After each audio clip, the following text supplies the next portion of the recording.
안녕하세요. 평소 사연을 들으며 함께 욕을 하는 것으로 스트레스를 풀고 있는 애청자입니다.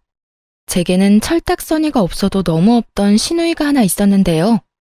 그 시누이의 일이라면 눈먼 장님이 되어버리는 심오한 남편은 덤이었고요. 도대체 얼마나 눈이 멀어버렸으면 자식까지 있는 제가 이혼을 했을까요? 그 기가 막힌 사연 한번 말씀드려 볼게요. 남편과 저는 결혼한 지 7년이 된 부부였어요. 저희 사이엔 핑크를 너무나도 사랑하던 5살 공주님이 있었죠. 친정은 멀리 있어서 육아를 도와주지 못했습니다. 시댁은 친정보단 가깝긴 했지만 그 어떤 도움도 주지 않던 상황이었어요. 그래서 오롯이 혼자 육아를 했고 딸이 울면 안고 달래며 함께 울곤 했어요. 처음 엄마가 되니 너무나도 힘들고 때론 외롭고 또 때로는 참 무섭더라고요. 사랑하는 딸을 키우며 많이 행복했지만 남편도 저도 둘째는 꿈도 꾸지 않았습니다. 그만큼 많이 힘들었거든요. 아무튼 그렇게 눈물로 키운 딸이 5살이 되던 해 충격적인 소식을 하나 들었습니다. 남편과 나이 차이가 꽤 나는 시누이가 20살이 되자마자 덜컥 임신했다지 뭐예요. 심지어 아기 아빠가 누군지도 모르는 아기를 말입니다. 아, 진짜 미치겠어. 지훈이 임신했대. 이 일을 정말 어쩌면 좋냐? 뭐? 아가씨가? 이제 갓 20살밖에 안 됐는데 임신? 남자친구가 있었어? 남자친구가 있었으면 차라리 다행이지. 밤마다 클럽이나 다니는 것 같더니 아기 아빠가 누군지도 모른단다. 내가 참 기가 막혀서. 이놈의 계집애 진짜 머리를 빡빡 밀어넣을 수도 없고 미치겠다 정말. 뭐? 이 일을 정말 어떻게 해? 당연히 수술해야겠지? 나도 그렇게 생각했는데 지훈이가 낫겠다고 고집을 부리는가 봐. 어휴. 남편의 긴 한숨에 제 걱정도 커질 수밖에 없었습니다. 그 후 온 식구들이 나서 신우를 말려봤지만 소용없었어요. 오히려 결심이 확고하게 선 듯 집까지 나가 소식을 끊어버리더군요. 그리고 10달이 지난 후 시누이는 갓난아기를 안고 나타났습니다. 처음엔 눈물 없이 볼 수 없는 모성애를 뽐내며 아기를 잘 보살피더라고요. 무작정 반대만 했던 저희가 미안한 마음이 들 정도로 말이죠. 아가씨, 내가 좀 봐줄 테니 좀 자요. 너무 피곤해 보여요. 아니에요, 언니. 조금 있으면 또 아기 밥 줘야 하는데요, 뭘. 모유 먹이고 아기 잘 때 그때 좀 자면 돼요. 이러다 몸 상할까봐 걱정이네 정말. 아기 엄마가 건강해야 아기도 건강한 거예요. 에이, 걱정하지 마요. 저 진짜 괜찮아요. 이렇듯 밤새 잠도 제대로 못 잤을 텐데 혼자 보살피려고 애쓰더라고요. 낮에 시모에게 아기를 맡기지도 않았고요. 아기의 눈을 보며 많이 사랑한다는 말을 속삭여주기까지 하더라니까요.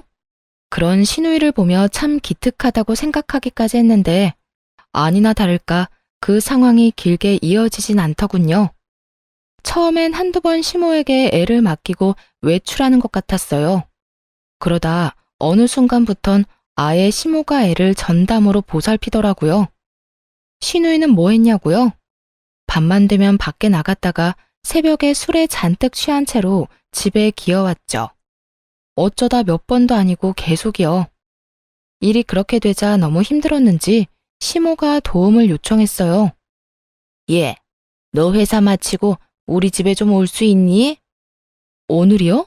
왜요? 무슨 일 있으세요? 다름이 아니라 와서 애 좀 잠시 봐주면 안 되겠니? 내가 요즘 너무 무리를 했는지 온몸이 다 아프다. 아가씨는 뭐하고 어머님이 그 고생을 하세요? 아가씨, 오늘도 집에 없어요?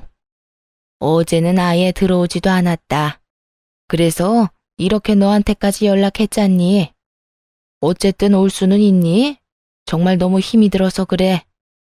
시모가 저렇게 말하는데 어느 며느리가 거절을 할까요? 차마 못 간다는 말이 안 나오더라고요. 그때까지만 해도 하루 이틀 도와주면 되겠지 하고 생각했어요. 저도 딸을 키우며 혼자 힘들었던 적이 많았으니까요.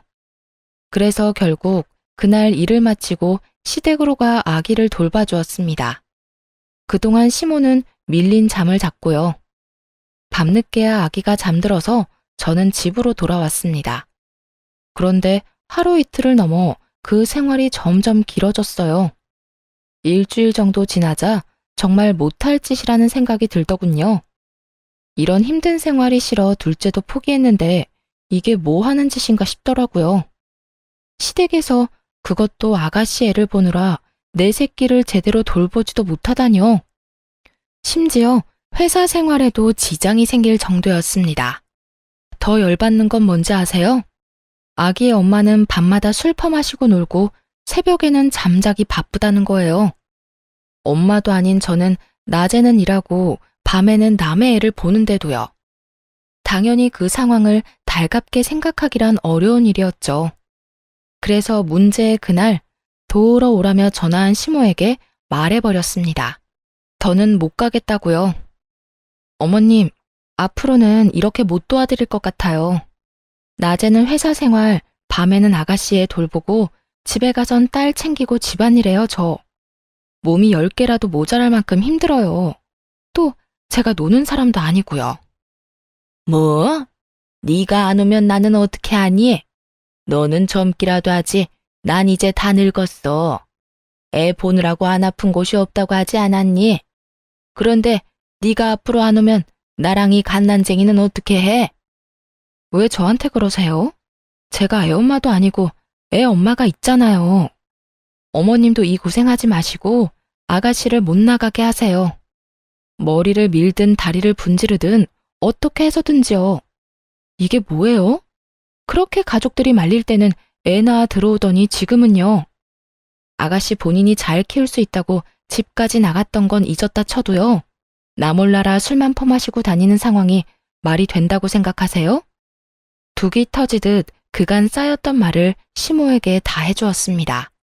그러나 시모는 전혀 동의하지 않는다는 듯 시누이 편을 들기 시작하더군요. 저를 매몰찬 사람으로 몰기까지 하면서요. 무슨 말을 그렇게 하니?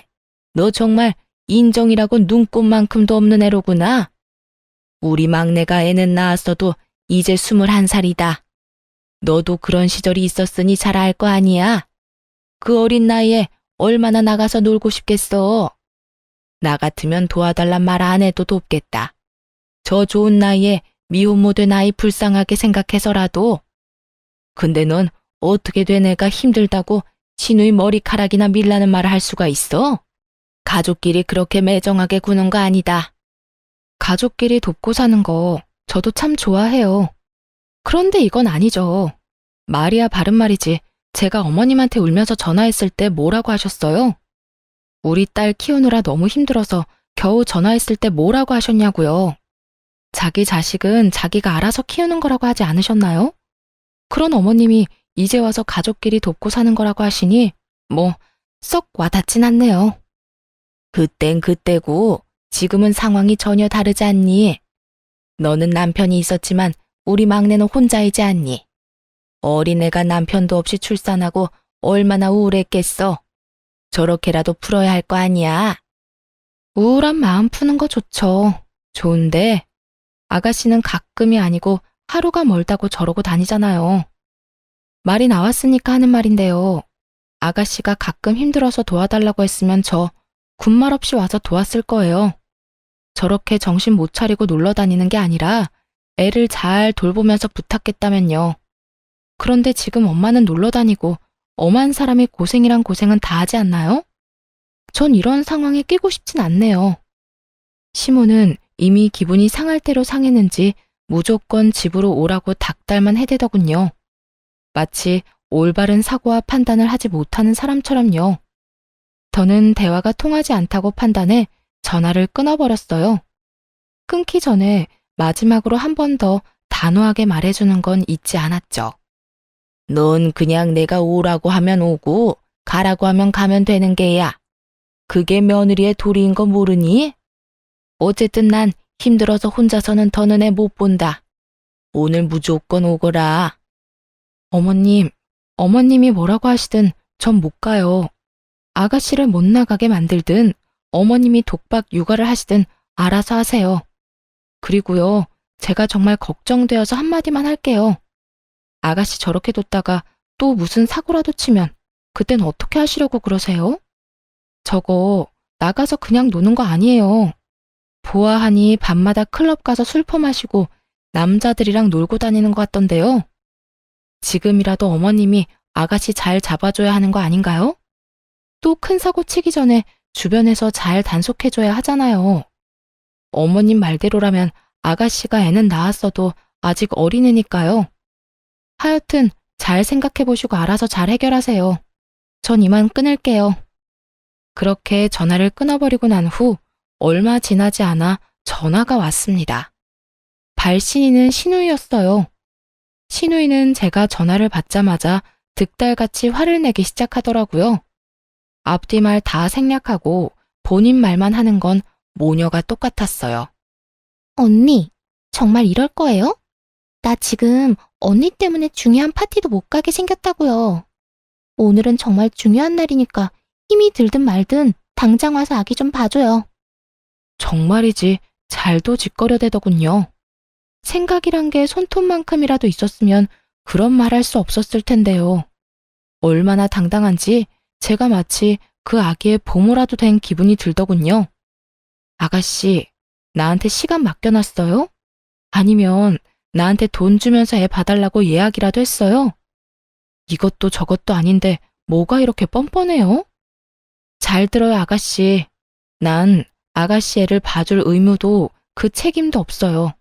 그러니까 파티에 가고 싶으면 애를 업고 가든지 해요. 그럴 상황이 안 되면 집에서 곱게 애나 보고 있어요. 뭐라고요? 클럽에 어떻게 애를 데리고 가요? 그리고 뭐? 의무? 책임이라고 했어요? 가족끼리 서로 돕고 살아야 하는 건 의무이고 책임 아닌가요? 오빠하고 결혼했으니 언니는 이제 우리 가족이잖아요. 그러니까 당연히 날 도와야죠. 난 분명히 말했어요. 오늘 열리는 파티 너무 가고 싶어서 오랫동안 공들였던 파티예요. 난 무슨 일 있어도 가야 하니까 언니가 여기 와서 우리 애 봐줘요, 당장. 혹시 그거 아시나요? 너무 화가 나면 온몸에 힘이 들어가서 눈알이 튀어나갈 것 같다는 사실을요. 신우이의 말을 듣고 있는데 정말 눈알이 튀어나가는 줄 알았어요. 그래서 지지 않고 신우이에게 고함을 질러버렸습니다. 제발 정신 좀 차리세요. 내 애도 아니고 아가씨 애라고요. 이렇게 무책임하게 굴려고 몰래 숨어서 애 낳아온 거예요?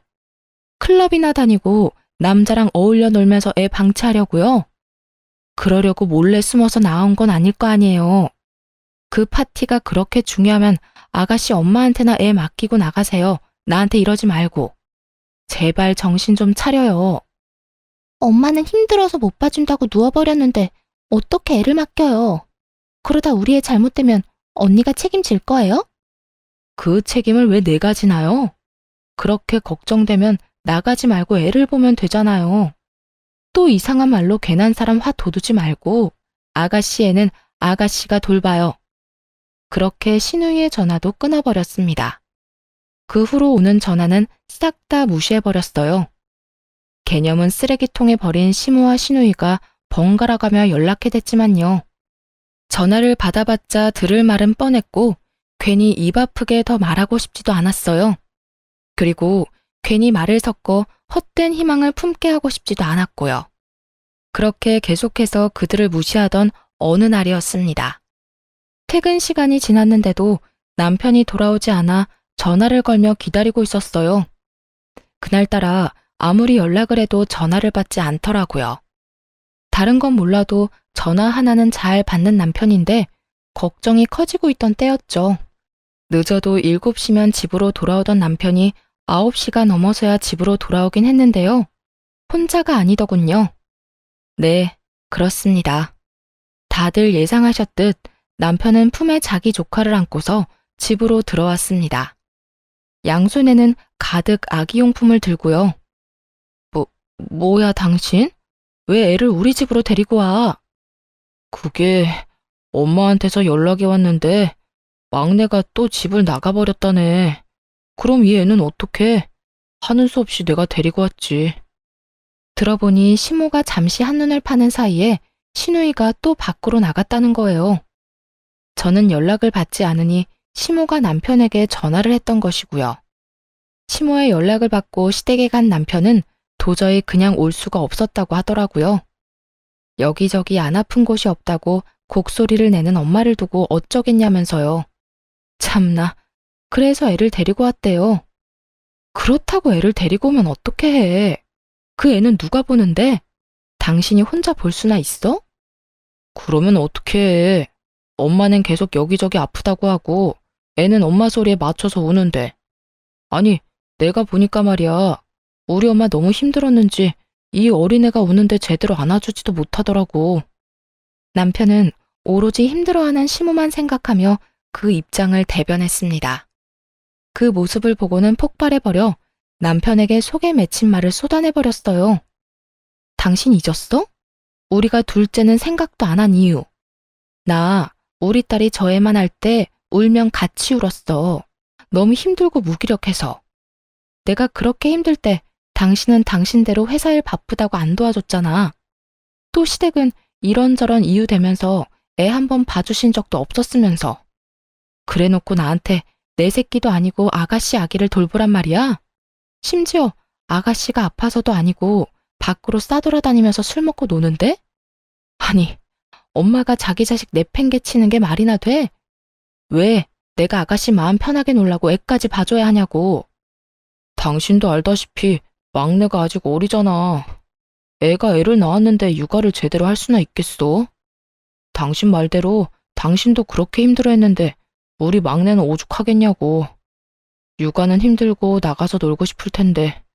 그러니까 우리가 조금만 도와주자.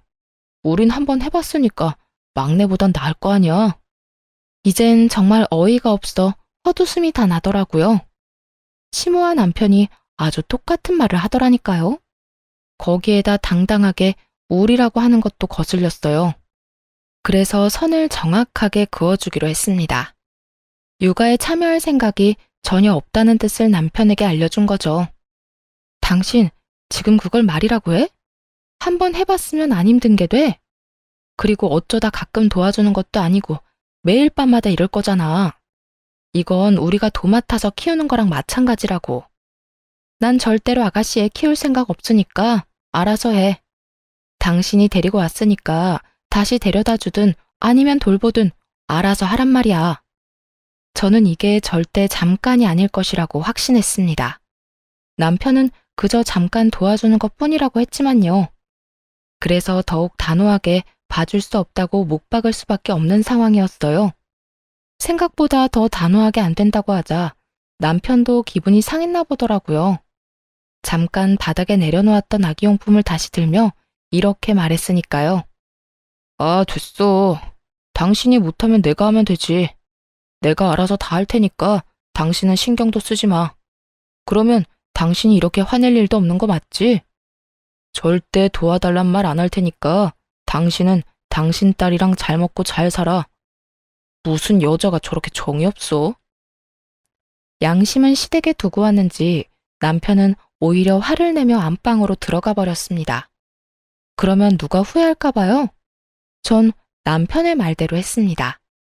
정말 남편과 아기에게는 일절 신경 쓰지 않고 딸의 방에서 생활하기 시작했어요. 그날부터 남편은 아기와 함께 출퇴근을 했습니다. 출근을 하며 아기를 시댁에 데려다주고 퇴근을 하며 아기를 다시 데리고 오는 거죠. 자신만만하던 시작과 달리 남편은 생각보다 빠르게 지쳐갔습니다. 자기 딸을 키울 때도 육아 참여도가 그리 높지 않았는데 오죽할까요? 하루가 다르게 얼굴은 생기를 잃어갔고 성격은 예민해졌습니다. 그렇게 시조카와 원치 않는 동고동락을 하던 어느 날 일이 터지고야 말았습니다. 그날은 주말이었는데 시조카를 포함해 온 가족이 집에 있었어요. 저는 주방에서 설거지를 하고 있었고 딸은 거실에서 그림을 그렸습니다. 남편은 소파에 앉아 아기를 돌보고 있었죠. 잠시 평화로운 그 순간 갑자기 거실에서 유리 깨지는 소리가 나지 뭐예요? 곧 딸이 우는 소리가 들려왔어요. 화들짝 놀라 거실로 나가보니 우는 딸의 발 아래 유리 파편이 가득하더라고요. 딸의 발가락 끝에서는 피가 나고 있었고요. 평소 저희 집은 딸아이 때문에 유리컵을 쓰지 않는 편이었는데요. 밤새 아기를 보고 피곤했는지 남편이 커피 마신 유리컵을 근처에 올려놓은 거예요. 운 나쁘게도 딸이 컵을 건드려 깨지며 발끝을 조금 다친 것이었고요. 많이 다친 것은 아니었지만 자칫하면 큰 사고로 이어질 수 있는 상황이었습니다. 바닥에 떨어진 유리 파편에 발을 더 베일 수도 있으니까요. 그런데 그 상황에 남편은 무얼 하고 있었는지 아시나요? 조카를 소파에 눕히고 똥기저귀나 갈고 있더라고요. 혹시나 다친 곳이 없나 이리저리 살피면서요. 딸, 울지 말고 움직이지도 마. 엄마가 와서 다 처리해 줄 거니까. 아빠는 지금 동생 기저귀 갈아줘야 해. 조금만 기다려. 이게 유리 파편이 떨어진 바닥 한가운데 서서 울고 있는 딸에게 할 말인가요? 그리고 조카 똥기저귀 가는 게 그렇게 중요한가요? 유리 파편을 밟을 위험에 처해 있는 딸보다도 더? 심지어 딸의 발에선 피까지 나고 있었는데 말이죠. 그 광경을 보는데 정말 당장이라도 손을 날려버리고 싶더라고요. 일단 얼른 딸을 안전한 곳으로 데리고 와 치료를 해주었어요. 그 다음엔 더 다친 곳이 없는지 살핀 후 많이 놀란 딸을 진정시켜 재워주었죠. 그런데 잠들기 전 딸이 이런 말을 하더라고요. 엄마, 나 아빠 싫어. 아빠는 나 피나는데 기다리라고만 했어. 우리 딸 속상했어? 많이 아팠어? 응, 속상하고 아팠어. 나 아빠 싫어. 아빠는 아기만 좋아해. 그런 말을 하고 잠든 딸을 보는데 이건 아니라는 생각이 강하게 들었어요. 단지 이 일 때문만은 아니었어요. 밤새 우는 아기 때문에 딸 역시 잠을 자지 못해 예민해졌고요. 또 남편이 조카를 보느라 딸의 어린이집 행사에 참여를 못한 적도 있었거든요. 결국 화가 극에 달해 결단을 내렸고 안방으로 가 결정을 내리라고 했습니다. 직접 남편의 짐을 싸 건네주면서요. 자, 당신이 결정해. 더는 이렇게는 못 살겠으니까 이 짐을 가지고 시댁에 가서 조카를 돌보든지 아니면 계속 우리랑 살든지. 물론 우리랑 살면 조카는 시댁에 데려다 주는 거고. 자, 당신이 결정하라고. 갑자기 왜 이래? 내가 아기 다 돌보면 아무 상관하지 않겠다고 했잖아. 나보고 알아서 하라면서. 당신 말대로 나 혼자 돌보고 당신은 신경도 안 쓰게 했는데 왜 이 난리야? 왜 이 난리? 당신 진짜 제정신 아니구나. 당신 딸은 지금 품에 안긴 그 아기가 아니라 방에서 울다 지쳐 잠든 애야. 당신 자식이 유리 파편 한가운데 서서 울고 있을 때 뭐 했니? 조카 똥기저귀 가는 게 당신 딸 위험한 거보다 중요해? 그거야. 똥기저귀 빨리 안 갈아주면 피부에 좋지 않으니까 그랬지. 그리고 우리 딸이야. 당신이 어련히 잘 챙기니까. 순간 정말 남편이 미쳐버렸나 하는 생각이 들더라고요.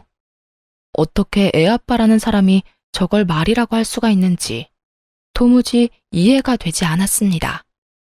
어련히 잘 챙겨? 너 지금 그걸 말이라고 해?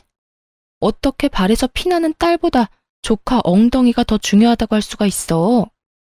당신 지금 제정신 아니야. 그리고 그것뿐인 줄 알아? 당신 우리 딸 어린이집 행사에 전혀 참여 안 해. 또 우리 딸이 뭐라고 말을 걸어도 제대로 눈도 안 맞춰주잖아. 우리 애가 얼마나 상처받고 있는지 당신은 모르지? 왜 우리 딸이 당신 조카 때문에 이런 상처를 받아야 해? 당신 동생 마음껏 술 마시러 다니라고 왜 내 딸이 다쳐야 하냔 말이야. 상처는 무슨, 당신 너무 오버하는 거 아니야? 우리 딸 이제 겨우 5살이야. 5살밖에 안 된 어린애가 뭘 안다고 상처를 받아? 조카에 대해선 하나부터 10까지 다 꿰고 있으면서 남편은 정작 자기 딸이 상처받을 수 있는 나이라는 건 전혀 모르더라고요. 저에게 무관심한 건 그렇다 쳐요.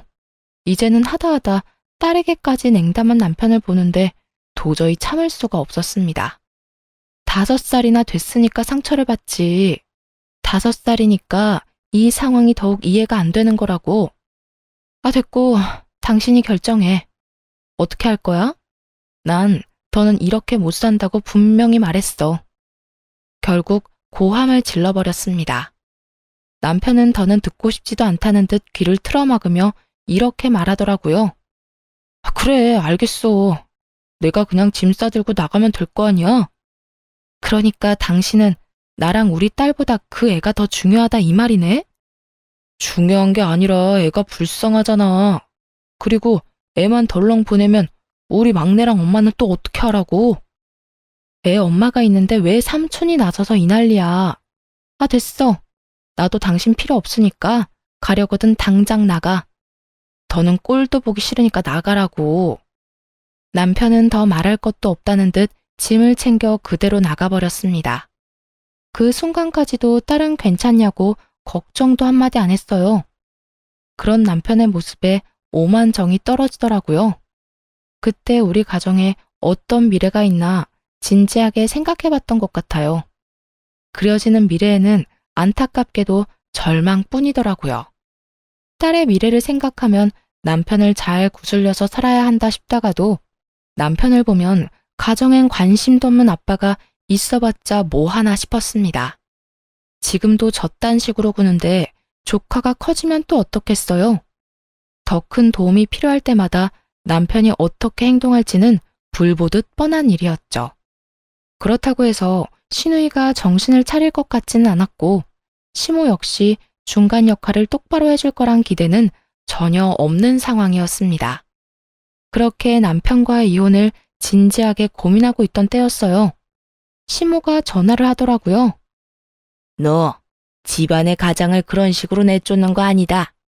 들어보니 네 딸이 그렇게 크게 다친 것도 아니던데. 고작 그런 걸 가지고 이렇게 남편을 쫓아낸다는 게 말이나 되니? 말은 바로 하세요. 제가 쫓아낸 게 아니라 남편 스스로 나간 거고요. 그리고 오늘 일어난 일 하나 가지고 이혼하자고 한 줄 아세요? 남편이 자기 조카만 돌본다고 자식이랑 마누라는 나몰라라 하면서 살았다고요. 어머님 말대로 한 집안의 가장이라는 사람이요. 가족끼리 돕고 살다 보면 그럴 수도 있는 거지. 넌 하여튼 애 엄마가 어떻게 그렇게까지 매정할 수가 있니? 매정? 지금 매정이라고 했어요? 제가 매정한 거면 이 아가씨는 인간도 아니겠네요. 뭐야? 너 지금 내 딸한테 인간도 아니라고 했니? 그렇잖아요. 이까진 일로 매정하다는 말을 듣는 거면요. 자기 배 아파서 낳은 자식 나몰라라 하고 밖으로 놔두는 아가씨는요. 그럼 인간도 아닌 거 아닌가요? 아니, 짐승만도 못한 거네요. 짐승들도요, 자기가 낳은 새끼는 지극정성으로 돌봐준다고요. 시모는 할 말이 없었는지 기가 막힌다는 듯 혀를 찼습니다. 그리고 으름장을 놓기 시작하더군요.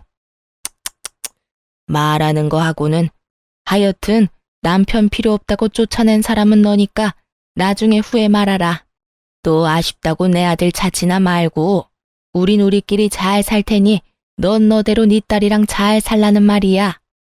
시모의 말을 듣고 있는데 비로소 결심이 서더라고요.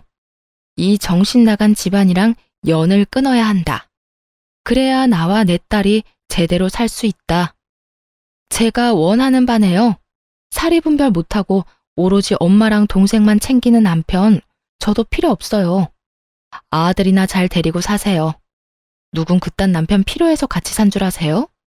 지금까지 전혀 도움도 되지도 않았고 앞으로도 도움될 일 없을 것 같거든요. 나중에 아들 좀 데리고 가란 전화나 하지 마세요. 그대로 전화를 끊어버리고 하나둘씩 이혼 준비를 하기 시작했습니다. 그런데 딸과 행복하게 지내는 와중 시누이에게 전화가 왔습니다. 당장 병원으로 오라고요. 새벽녘에 갑자기 전후 사정 설명도 없었습니다. 그저 다급한 목소리로 병원으로 오라고 하곤 끊겨버린 전화에 많이 놀랐죠. 결국 가까이 살던 친한 언니에게 딸을 맡기고 병원으로 갔어요. 그리고 도착해서야 시조카가 열이 심하게 나 병원에 왔다는 걸 알게 되었어요. 병원으로 오는 내내 최악의 상황도 상상했던 터라 놀란 가슴을 진정시켰죠. 그런데 시누이가 다가오더니 다짜고짜 손을 올리는 것이 아니겠어요? 화가 많이 난 듯한 신우이가 씩씩거리며 뭐라 했는 줄 아세요? 정말 가관이었어요. 이제 속이 편해요? 내 아들이 저렇게 아프니까 속이 편하냐고. 이게 다 너 때문이야. 네가 잘 돌봐주기만 했어도 저렇게 아플 일은 없었을 거라고. 신우이는 자기 아들이 감기에 걸려 열이 나는 것까지 제 탓으로 돌렸습니다. 그런 신우이에게 제가 받은 그대로 돌려주며 말했어요. 야, 이게 왜 다 내 탓이야? 내가 웬만하면 네 인생이 불쌍해서 참아보려고 했는데 말이야. 보자 하니까 이게 선을 넘네. 네가 덜컥 임신까지 하고 책임지지도 못하면서 애를 낳아서 이렇게 된 거잖아. 게다가 제대로 돌보지도 않았으면서 뭐? 잘못은 하나부터 열까지 자기가 다 해놓고 어디서 책임전가야? 지금 상황이 어떤 줄이나 알아? 너 하나 때문에 나랑 네 오빠 이혼하게 생겼어. 알고 있냐고. 고함을 지르며 현실을 말해줬지만 신우이는 들리지도 않는 사람 같았어요. 그저 자기의 붉어진 뺨을 어루만지며 왜 때리냐고 소리만 지르더라고요. 지금 나 때렸니? 네가 뭔데 나한테 이딴 짓을 해. 네가 뭔데? 너는 때려도 되고 난 하면 안 돼? 이딴 취급을 받고 싶지 않았으면 네가 똑바로 살았어야지. 행동은 개차반으로 해놓고 대우는 또 기빈 대우를 받고 싶어? 야, 그건 도둑년 심보야. 하긴 밤낮으로 남자랑 논다고 정신이 나갔는데 예의 도리를 알기나 하겠니? 딱 한마디만 더 할게. 네 아들이 저렇게 아픈 건 나 때문이 아니고 너 때문이야. 네가 아들은 나 몰라라 하고 밖으로 나다녀서 그런 거라고. 그러니까 누굴 탓하지 말고 정신 나간 네 탓을 해. 알겠어? 그렇게 신우이와 제가 언성을 높이고 싸우니 남편이 득달같이 다가왔습니다. 혹시나 했지만 역시나 신우이 편을 들고 나서더군요. 그 모습을 보는데 이혼은 정말 탁월한 결정이었다 싶었어요. 당신 지금 내 동생 때렸어? 당신이 뭔데 내 동생한테 손을 대? 미쳤어? 제정신 아니지? 제정신 아닌 사람이 누군데 이 난리야. 그리고 내가 먼저 맞는 건 못 봤니? 한참 어린 신우이가 때리는데 맞고만 있어야 정상인 거야? 내가 진짜 어이가 없어서. 편을 들려거든 상황에 맞게 전후사정 똑바로 알고 해 이 얼빠진 놈아. 막내가 철이 없어 그런 짓을 했다고 쳐. 그래도 당신까지 똑같이 굴면 안 되지. 말로 했어도 됐잖아. 말로 해서 알아들어야 말로 하지. 그리고 당신 동생은 입이 없어? 말을 못해? 먼저 손 나간 사람은 따로 있는데 왜 엄한 나한테 이 난리야. 하긴 당신이 그 모양이니 지금 그 꼴이겠지. 도대체 얼마나 못 잔 건지 남편의 눈 밑엔 다크서클이 길게 내려와 있었습니다. 또 살은 얼마나 빠진 것인지 차마 눈 뜨고 볼 수 없는 정도더군요. 시모 꼴도 별반 다르지 않았고요. 이 와중에도 단 한 사람은 잘 먹고 자고 놀았는지 살이 포동포동 올라 있었어요. 그게 누구겠어요? 신우이죠. 누가 악의 엄마인지 맨눈으로 봐선 전혀 알 수 없는 상황이었어요. 남편 역시 자신의 몰골이 말이 아니라는 걸 아는지 헛기침만 해댔습니다. 이제는 그런 남편의 꼴을 보는 것조차 싫어지더군요. 됐어. 이 새벽에 부른다고 온 내가 등신인 거지. 다 됐고 이렇게 만난 김에 말할게. 우리 이혼하자. 갑작스러운 이혼 통보에 남편이 눈을 크게 뜨고 절 보더라고요. 그런 남편에게 다시 한번 이혼하자고 했습니다. 그제야 진심이란 걸 안 남편은 손을 잡아 끌며 저를 달래기 시작했어요. 갑자기 이혼은 무슨 이혼이야. 그리고 병원에서 무슨 그런 이야기를 해. 지금 당신 화난 거 알겠는데 그래도 이혼은 아니지. 일단 흥분 좀 가라앉히고 나중에 조용하게 다시 이야기하자. 일단 나와봐. 흥분? 이혼하자는 말이 홧김에 그냥 뱉은 걸로 들려? 당신 날 그렇게도 몰라? 나 지금 그냥 하는 말 아니고 그 어느 때보다 진심이야. 그러니까 이거 놔. 그러지 말고 나가서 조용하게 이야기 좀 하자. 나가서 나랑 이야기하다 보면 생각이 바뀔 거야. 남편은 계속해서 저를 붙잡으며 어떻게 해서든 달래려고 애썼습니다. 그런 남편을 다시 뿌리치며 단호하게 말해주었어요.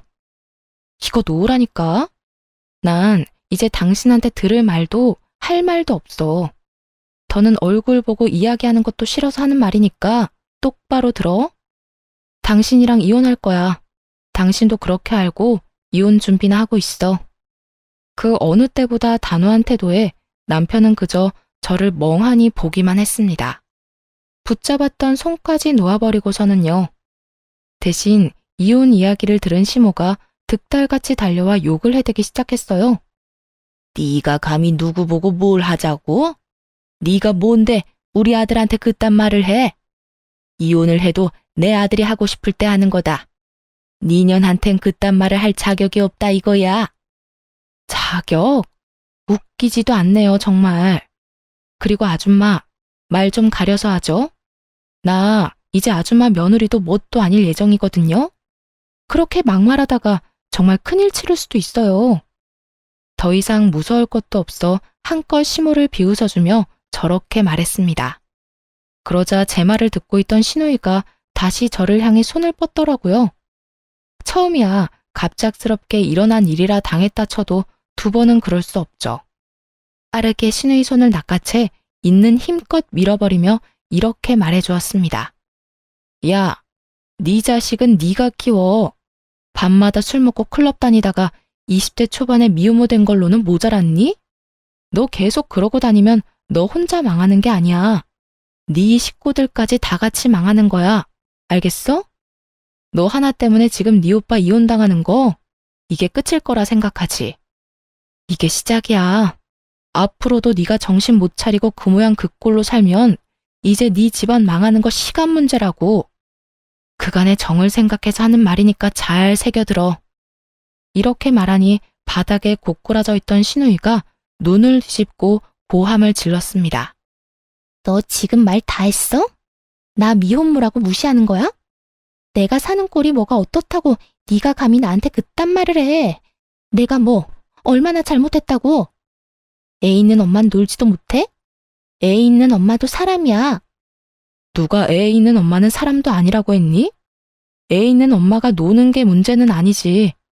근데 너처럼 애를 다른 사람 손에 맡기고 술 퍼마시고 다니는 건 문제지. 몇 번을 말했는데 아직도 그걸 모르면 어쩌자는 거야? 난 분명 말했어. 지금이라도 정신 차리고 똑바로 살아. 네 인생뿐만 아니라 네 가족들 인생까지 망치기 싫으면.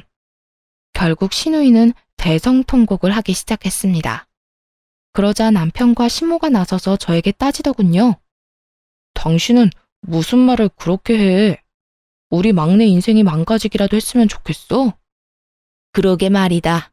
너 아주 내 딸 인생 망치라고 고사라도 지내겠구나. 이혼을 하려거든 곱게 해. 괜한 악담이나 퍼붓지 말고. 내 말이 그저 악담이라고 생각하는 거야? 진짜 아니라다. 다시 한번 말하는데 동생 관리, 딸 관리나 똑바로 하세요. 다들 그때 가서 후회하지 말고 제발.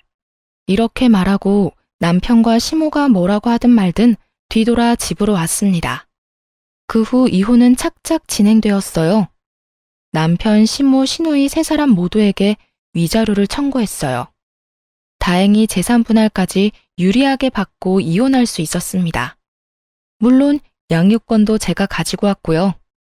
전 남편은 이혼도 당하고 딸의 양육권도 지키지 못한 채 그저 돈만 다 털렸죠. 그렇게 이혼을 하고 난 후 전 남편의 몰골은 점점 망가져 갔습니다.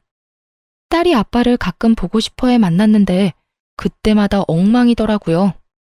마지막으로 전 남편을 본 날엔 아주 가관이었어요. 핏기 하나 없는 얼굴, 툭 건드리면 쓰러질 것 같은 몰골. 그런 꼴을 하고서는 이렇게 말하더군요. 당신 말이 다 맞았어. 이러다 우리 집 송두리째 무너지게 생겼어. 뭐? 그게 무슨 말이야?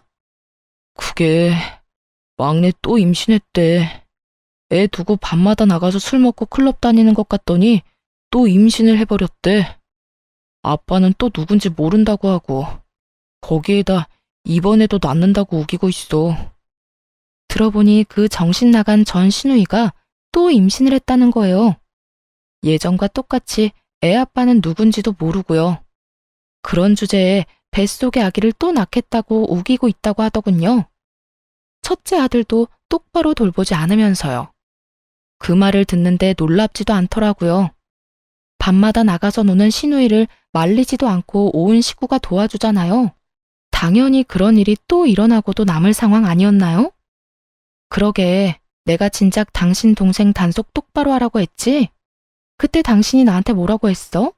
악담하지 말라고? 지금 이런데도 그저 악담이었다고 생각해? 당신 말이 다 맞았어.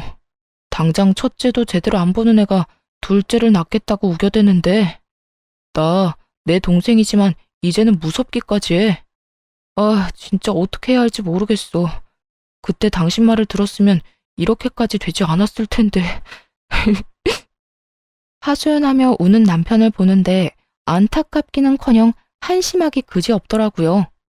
그렇게 싸고 돌 때는 언제고 이제 와서 저렇게 울고불고 후회하다니요. 소 잃고 외양간 고친다고 한들 달라질 건 하나 없으니까요. 그렇게 한참 눈물을 짜내던 남편이 급하게 제 눈치를 살폈습니다. 뭔가 수상하다 싶었는데 이상한 헛소리를 짓거리기 시작하더군요. 당신 말대로 나 이제 그냥 내 인생만 생각하면서 살려고. 막내 일에는 상관도 안 할 거야. 그래서 하는 말인데 우리 다시 재결합하면 안 될까? 우리 딸 언제까지 아빠 없이 지내게 할 수는 없잖아. 뭐? 너 지금 재결합이라고 했니? 너 힘들어지니까 재결합을 하자고? 미쳤어? 아니, 나 힘든 건 둘째치고 우리 딸 생각해서 하는 말이지. 당신은 우리 딸 불쌍하지도 않아? 전 남편은 딸을 핑계로 내세우며 재결합을 요구했습니다. 정말 웃음만 나오더라고요. 이전의 일은 기억도 못하는 듯 했죠. 그렇게 딸을 생각하는 사람이 여동생의 자식을 키우느라 이혼당했다는 거요. 그렇게 딸 걱정한다는 사람이 뒤도 돌아보지 않고 이혼했니? 사는 게 지옥 같으니까 이제 와서 우리가 아쉬워? 혹시 해서 하는 말인데 우리한테 도망쳐올 생각은 하지도 마. 알겠어? 무슨 말을 그렇게 하냐? 난 진짜 당신이랑 우리 딸 걱정되어서 하는 말이라고. 내 진심을 그런 식으로 왜곡하면 내가 섭섭하지. 뻔뻔함이 정말 하늘을 찌르겠더라고요. 더는 이런 인간과 대화를 나눌 필요가 없다는 생각이 들었어요. 그래서 딸을 챙기고 일어나며 전 남편에게 말했습니다. 섭섭하든가 말든가 그건 당신 사정이고 헛소리할 시간에 양육비나 제대로 보내. 요즘 계속 지급이 늦어지던데 계속 이러면 네 딸 얼굴도 못 볼 줄 알아. 그까짓 양육비 잘 보내면 될 거 아니야. 얼마 되지도 않는 돈 가지고 독촉하기는. 나라고 당신이 좋아서 재결합하자고 한 줄 알아? 다 내 딸을 위해서 그런 거지. 아, 그거 참 다행이네. 당신 말대로 딸을 위하는 거면 양육비나 제대로 보내. 재결합 같은 헛소리 하지 말고. 그래도 딸이 걱정되면 양육비를 더 줘도 좋고. 그 말을 끝으로 딸을 데리고 집으로 돌아왔습니다. 그 뒤론 전 남편에게서 온 연락은 없었습니다. 양육비도 들어오지 않아 문제이기는 했지만요. 들리는 소문에 의하면 남편은 연락처를 바꾸고 지방으로 갔다고 하더라고요. 전 시모 소식도 함께 들려왔어요. 든든한 조력자였던 아들이 그렇게 잠적해버리자 태도를 바꿨다고요. 혼자선 감당이 되지 않았는지 집 하나를 팔아 작은 방을 얻어주었답니다. 그러고는 전 시누이에게 이렇게 말했대요. 더 애를 낳든 말든 네 자식 데리고 앞으로 알아서 살라고요. 그 후에는 모녀의 연을 끊다시피 하고 연락도 받지 않는 상태라고 하더군요. 이사간 집 주소조차 알려주지 않는다나요? 상황이 그렇게 되자 전 시누이는 뻔뻔하게도 도와달라고 연락해 왔습니다. 언니, 잘 지냈어요? 이제 와서 왜 이래? 듣자 하니 상황이 좋지 않던데 도움을 구하려고 연락한 건 아니지 설마? 그게 맞아요. 언니, 나 좀 도와주면 안 돼요? 혼자 애를 보려고 하니까 너무 힘들어요. 애정을 생각해서 좀 도와주면 안 될까요? 임신을 해서 입덧도 심하고 애는 계속 울고 이러다 미칠 것 같아요. 야, 미치려면 혼자 미쳐. 어디 애먼 사람까지 미치게 만들려고 수작질이야? 네가 저지른 일은 네가 알아서 해결하고 다신 연락도 하지 마. 언니, 그러지 말고 제발. 잠시만 우리 애 좀 봐주세요. 네?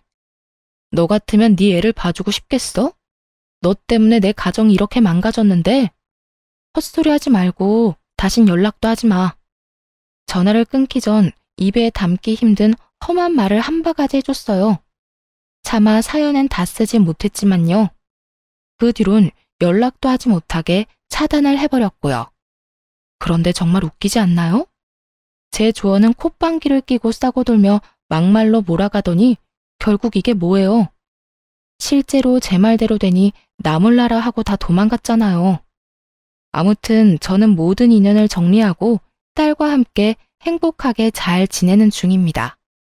5살이던 딸은 이제 초등학생이 되었어요.